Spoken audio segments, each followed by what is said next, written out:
Mayor Firhad Hakim ইস্তফা দিয়ে কলকাতা পুরসভা থেকে বেরিয়ে গেলেন। ফিরহাদ হাকিম কিছুক্ষণ আগেই তিনি জানালেন যে কাজটা করার জন্য তিনি চেয়ারে বসেছিলেন সেই কাজ তিনি করতে পারছেন না, চেয়ারের মর্যাদা রাখতে পারছেন না। সেই জন্য তিনি দলের কাছে পারমিশন চেয়েছিলেন এবং তারপর নেত্রীর পারমিশন পেয়ে তিনি চেয়ার খালি করলেন। 2018 সাল থেকে মেয়র ফিরহাদ হাকিম, এবং এই হলো মেয়র হিসেবে ছাড়ার আগে শেষ ছবি। যাদের কথা বলছিলেন এর আগে মেয়র হিসেবে যারা কাজ করেছেন,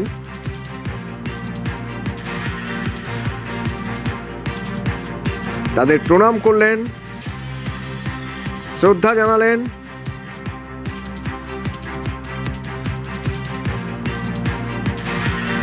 এবার আস্তে আস্তে তিনি বেরিয়ে গেলেন।